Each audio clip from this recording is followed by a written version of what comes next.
Assalamualaikum warahmatullahi wabarakatuh. Perkenalkan dulu, nama saya Muhammad Arham Alif dan nama saya ialah Rizky. Kita dari kelompok 5 akan membahas tentang perkataan yang bersumber dari perjanjian. Baik teman-teman, saya akan membawakan materi pertama, yaitu tentang definisi dan teori perjanjian. Jadi definisi dan teori perjanjian itu perikatan yang bersumber dari perjanjian dapat dibuat dengan mengacu pada materi, hubungan perikatan, perjanjian dan kontrak. Berikut adalah materi yang dapat digunakan untuk presentasi. Yang pertama itu adanya perbedaan antara perikatan, perjanjian dan kontrak. Nah, perikatan, perjanjian dan kontrak memiliki makna yang sama, yaitu peristiwa hukum di mana dua pihak atau lebih saling mengingatkan diri untuk berbuat atau tidak berbuat sesuatu yang melahirkan adanya hubungan hukum. Perikatan lebih luas cakupannya dari perjanjian, persetujuan, kontrak. Karena perikatan terlahir tidak hanya dari perjanjian atau persetujuan atau kontrak, perikatan juga lahir dari undang-undang. Definisi dan teori perjanjian. Yang kedua ialah perjanjian sebagai salah satu sumber perikatan. Perjanjian adalah perbuatan manakala satu orang atau lebih mengingatkan dirinya terhadap satu orang atau lebih. Perjanjian merupakan salah satu sumber perikatan berdasarkan mana pihak yang satu berhak menuntut sesuatu hal dari pihak yang lain, dan pihak yang lain berkewajiban untuk memenuhi tuntutan itu. Nah, yang poin ketiga adanya hubungan perikatan dan perjanjian dalam hukum Indonesia dan internasional. Poinnya ialah hukum perikatan mengacu pada serangkaian aturan dan prinsip hukum yang mengatur hubungan antara pihak-pihak yang terlibat dalam suatu perjanjian tersebut. Di sini saya akan mengutarakan tentang fungsi dan contohnya. Jadi contoh-contoh perjanjian yang lazim dilakukan dalam kehidupan sehari-hari. Nah, contohnya, apabila saya berjanji pada seseorang untuk membeli mobilnya kalau saya lulus dari ujian. Nah, jadi itu hanyalah cuman ngomong semata. Jadi belum ada bukti bahwasanya saya itu akan membeli mobil itu setelah lulus. Nah, tapi di situ adanya perjanjian yang berbentuk verbal, entah itu verbal maupun tulisan. Nah, yang kelima itu adalah fungsi, dasar, asas, dampak, dan akibat hukum perikatan. Nah, bahasan ini akan diutarakan oleh sahabat saya, yaitu Arham. Monggo kepada Arham. Oke teman-teman, baik, saya akan melanjutkan penjelasan tentang perikatan yang dimana sebelumnya sudah dijelaskan oleh teman saya Bung Resto ya. Yang selanjutnya itu adalah fungsi dan unsur asas, dampak dan akibat hukum perikatan, yang dimana ada beberapa fungsi dan asas ya. Yang nomor satu yaitu hukum perikatan menciptakan kewajiban hukum antara pihak-pihak yang terlibat dalam perjanjian. Yang selanjutnya yaitu hukum perikatan memberikan kerangka hukum yang kemungkinan penegakan hak dan kewajiban antara para pihak. Yang terakhir yaitu jika salah satu pihak melanggar perjanjian atau tidak memenuhi kewajibannya, pihak yang dirugikan dapat mengambil tindakan hukum untuk memulihkan haknya. Di sini akan saya pertegas lagi apa itu perikatan ya. Jadi istilah perikatan dalam bahasa Belanda itu disebut dengan istilah verbintenis.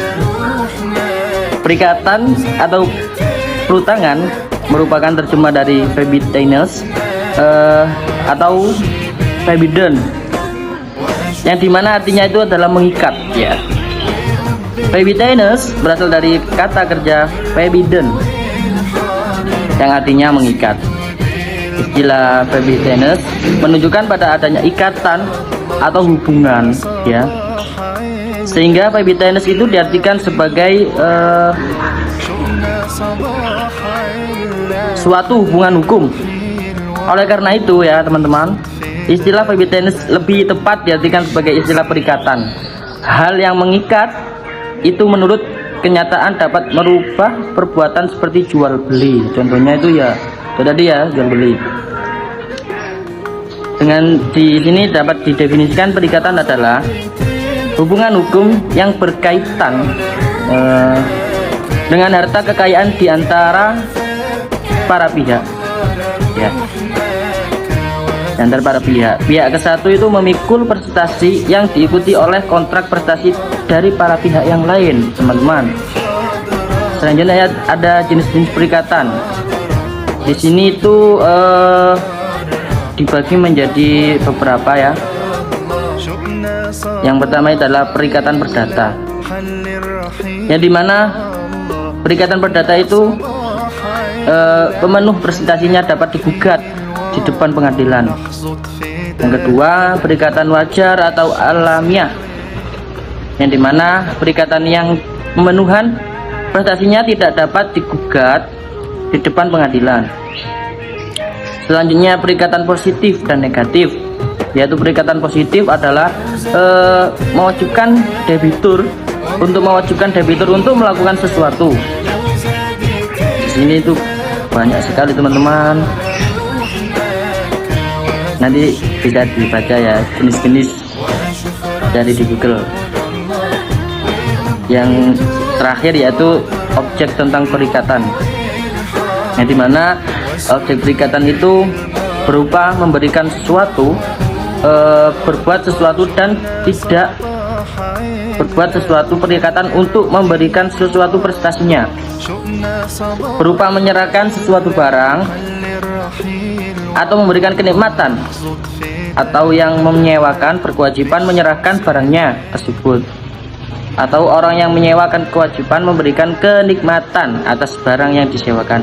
Jadi di sini dapat disimpulkan untuk memberikan suatu prestasinya itu berupa menyerahkan suatu barang dan memberikan kenikmatan dari barang tersebut ya. Oke, terima kasih teman-teman. Demikian presentasi dari kelompok 4.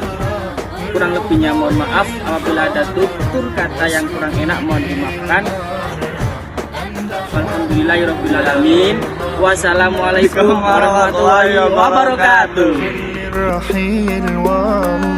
شؤنا صباح علا حل الرحيل والله لحظة فداه الغلة في الشمس والظل وأشوف رسول الله ويهبط الخضراء والروضة والحضرة واسجد بالمرة أمدح وأقول الله شؤنا صباح علا حل الرحيل والله شؤنا صباح علا حل الرحيل والله لحظة فداه الغلة في الشمس